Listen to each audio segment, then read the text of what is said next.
నేను తెలియజేస్తా ఉన్నాను.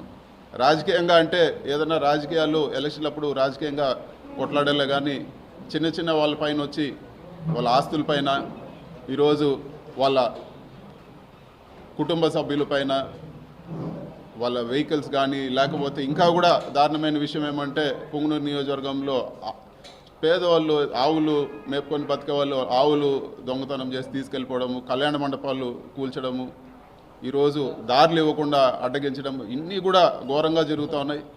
వీటన్నిటిని కూడా ఈరోజు పరామర్శించడానికి పోదామంటే కూడా ఈరోజు పోలీసులపైన ఒత్తిడి తీసుకొచ్చి హౌస్ అరెస్ట్ చేయడం జరిగింది.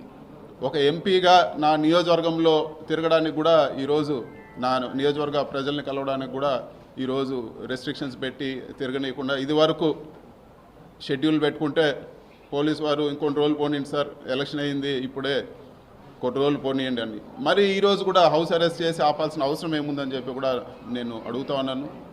ఖచ్చితంగా ఇవన్నీ కూడా స్పీకర్ దృష్టికి కూడా తీసుకుపోతాము. ఇవన్నీ కూడా నా కాన్స్టిట్యూషనల్ రైట్. ఒక ఎంపీగా నేను ప్రతి గడప, ప్రతి కార్యకర్త, ప్రతి నా దగ్గరకు వచ్చే ప్రతి ఒక్కరిని కూడా కలిసే అధికారం ఉంది. ఈ విధంగా చేయడం సరైన పద్ధతి కాదని చెప్పి కూడా నేను తెలియజేస్తా ఉన్నాను. అంతేకాకుండా ఈరోజు సీట్లు తక్కువ వచ్చిండొచ్చేమో కానీ 40% మంది ఈరోజు రాష్ట్రంలో 40% మంది వైఎస్ఆర్సీపీకి ఓటేశారు. అంటే ఈ 40% మందిని రాష్ట్రం నుంచి పంపించేస్తారా? ఈ 40% మంది ఓటేసిన వాళ్ళందరిపైన మీరు దాడులు చేస్తారని చెప్పి కూడా నేను అడుగుతున్నాను. ఇది సరైన పద్ధతి కాదు, ఇది సరైన పద్ధతి కాదు.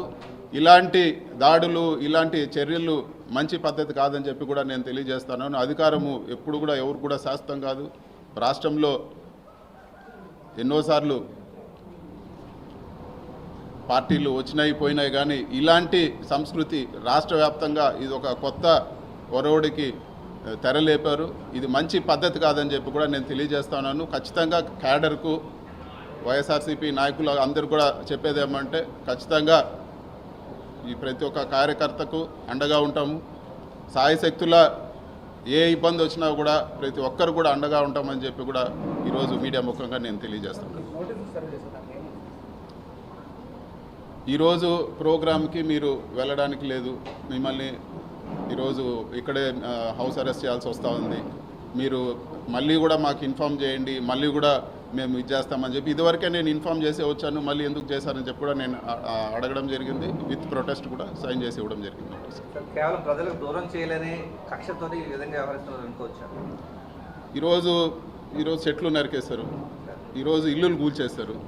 సో ఒక ప్రజాప్రతినిధిగా నేను అక్కడ పోయి ఆ ఇల్లులు కూల్చింది కానీ ఆ చెట్లు నరికించింది వాళ్ళు పరామర్శిస్తే రాష్ట్ర వ్యాప్తంగా ఈరోజు అందరూ కూడా తెలిసే పరిస్థితి ఉంది. ఇవన్నీ కప్పిపుచ్చడానికే ఈరోజు మమ్మల్ని నియోజకవర్గంలో తిరగనీయకుండా చేస్తూ ఉన్నారు. ఇంకా అదేవిధంగా ఈరోజు ఎంపీటీసీలు, అదేవిధంగా మిగతా ఉండే సర్పంచులు కానీ ప్రజాప్రతినిధులు, చిన్న చిన్న ప్రజాప్రతినిధులు అందరినీ కూడా బెదిరించి పార్టీ మారమనో లేకపోతే వాళ్ళని ఒత్తిడి చేసో లేకపోతే రిజైన్ చేయమనో రకరకాలు ఇవన్నీ చేస్తూ ఉన్నారు. ఇవన్నీ కూడా వాళ్ళకు ఒక ఓదార్పుగా కూడా వెళ్ళకూడదు అని చెప్పే ఒక కుట్రలో భాగంగానే ఈరోజు అధికారులపైన ఒత్తిడి తీసుకొచ్చి ఈరోజు గృహ నిర్బంధం చేయడం జరిగింది.